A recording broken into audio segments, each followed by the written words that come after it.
who wants to come up here and do an exercise? What's your name? Daniela, okay. What we're gonna do here is an extremely brief imagination exercise. Now, I believe that most people have not exercised their imaginative muscles sometimes since childhood. And as such, they will have atrophied. Now, why is imagination so important? It'll enable you to flow in conversation. So, again, have you ever taken like an improv class or anything like that? No, but I'm a therapist. So You're a therapist? Yes. An art therapist? Okay, interesting. Are you familiar with the concept of gibberish? Yeah. Right, so what is gibberish? Talking nonsense. It's a nonsensical language that means nothing, where the syntax is of sound, not meaning. Improvisational exercises work a lot with gibberish. It's a fundamental building block because it really challenges you to come up with something. Many people, when faced with that blank page where there is no right or wrong answer, they are completely at a loss until told exactly what to say or do. So with gibberish, what I find clients I've worked with, sometimes they're incapable of even saying a single syllable of gibberish because it's not right or wrong. A metaphor, though? A metaphor, yes. Well, I just feel like in art therapy, right, the blank page, everyone's like stifled by the blank page. Yeah. They don't want to do anything. And I'm like, start with a scribble. Yeah, or they'll say, I don't know what to do. I can't think of anything to do, but there's always something to do. Does that make sense? Let's do a 3 words, 1 minute story, okay? Give me a word. Aliens. Aliens. Strawberry. Pancakes. Cookies. Okay. So we had aliens, poop. I think so. Is that what you said? Something like that. And what did someone else say? Strawberries. I'll go first. So I think that we've all been fascinated recently with the this new preponderance of stories about alien life coming out. You know, these revelations in Congress and so forth. Most recently, the Mexican mummy aliens that we've all seen.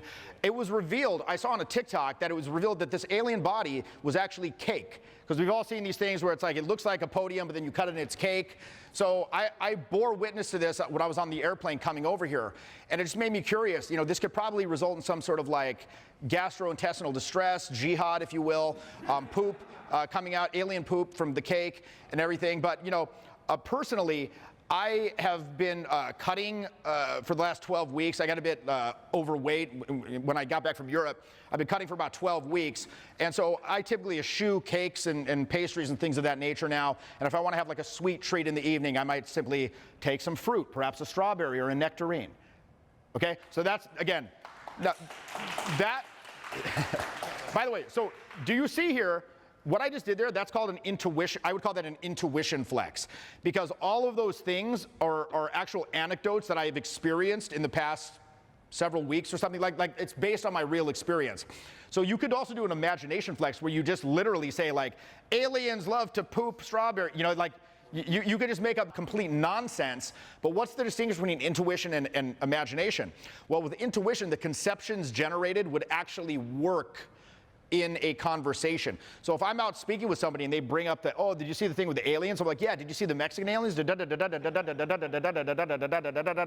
I'm able to go from topic to topic without much logical segue because I want to steer the conversation. So again, very briefly, I want you to do a 1 minute story here. Let's give 3 words. Number 1 will be cactus. Number 2 will be insurance. And the third? Airplanes. Cactus, insurance, airplanes. Go. Okay, once upon a time, Geico decided that they wanted to make a commercial. They weren't exactly sure what they wanted to do, but they decided why not add a plane to it, just like Bob Ross would always add a happy tree to everything. And then, you know, the Gecko is on the airplane, and he decides that he wants to invite aliens, bringing it back to aliens, but they decide that they want to go to space and not Costa Rica. And then, wait, I forgot what the other word was. Cactus. So then they decide to go to New Mexico to meet more aliens, but they decide that they need to bring cactus because that's what's going to make friends with the aliens. And then they decide to live happily ever after. Good enough. Let's give By the way, so you know what's really interesting about that? So did you notice kind of where your mind started to get hung up a little bit? Yes. Now, one thing I think that if you notice, she has you have really good gestures. And also you have a lot of variance in your vocal musicality. So when we talk about language musicality, we're talking about things like pitch inflection, we're talking about speed, we're talking about rhythm, like is it staccato versus more legato or flowing, we're talking about volume. All of those things come together to create a more interesting and sort of like compelling tapestry of sound that's coming out as distinct from the verbal meaning. Additionally, again, you hold yourself really well. Like you got a pretty powerful instrument. So, and again, I think that for a lot of people who have those basics down of this, the face, the body language, and the voice, really, the thing that's going to like benefit people who have this down already is working like more on intuitive impulses and just that ability to free flow in any situation. All right, so thanks for coming up. Thanks for being up here. Give her a hand again. Long ago, I learned that this is extremely powerful. Again, these three things, vocal tonality, body language, and face, we all hold to be true that old aphorism of like 90% of communication is nonverbal. We've all heard that, right? How many people have heard that? 90% of communication is nonverbal, right? How many people believe that? I believe it. I believe it a lot. But isn't it interesting that that rarely gets explored given how much of an important aspect of communication is? How often do you explore facial expressions as a mode of communication? How often do you explore vocal tonality? Very infrequently. So what is the focus always on? What do I say? Give me some gambit of something to say. Tell me some like funny thing to say or how to navigate this situation. So I long ago learned that I could change the entire tenor of an interaction by simply like raising an eyebrow sometimes and like turn it around. I didn't understand how I was doing that, but like I saw the power a long, long time ago. I think most people, in terms of their facial expressions and vocal tonality, it's like they're painting, like they're trying to paint a picture with like crayons gripped in their fists. They're just like, or they're like finger painting.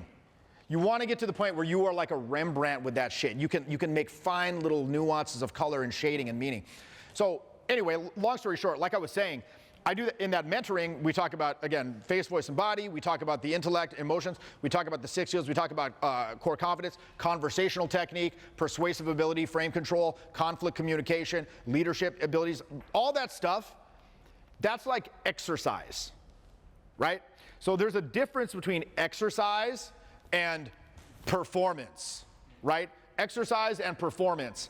So if we do some of these like weird little exercises, like we do an intuition exercise where you say the 3 words and come up with the fun story, that is designed to enhance your capacity to perform in a performance situation. You're not going to bring that to bear, like you're not going to be doing that stuff.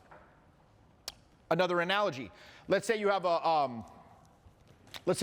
a football player. He might lift weights in the gym. He might run through tires in a grid on the field in some agility drill in practice. He's not going to do those things in the game, but both of those activities are going to enhance his capacity to perform in the game. So when we do those things in isolation, it's like we're breaking these areas down and exercising them in isolation, and then you put it back together in a more completely realized whole instrument, if that makes sense. So on that bootcamp program that I do, that's performance. That's playing the game. So when you're in the game, one of the biggest things to understand, when you're actually out, it's like I said, it's a much different style of communication when you're out meeting people, because it's not logical. If you try to bring logic to bear to that situation, people will just become bored and repulsed. Unconsciously, they don't even know why. They're just like, dude, no. If it's not fun, and by the way, it's got to be let's just call it different.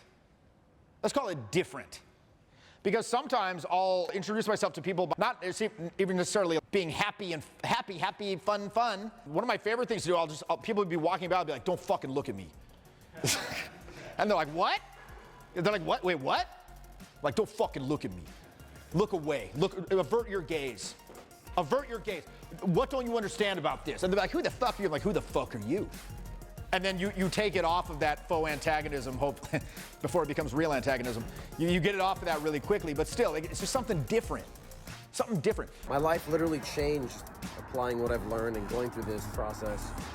Like literally, I reached like a dating life abundance. Yeah, scarcity mindset to like, I can't stop getting laid.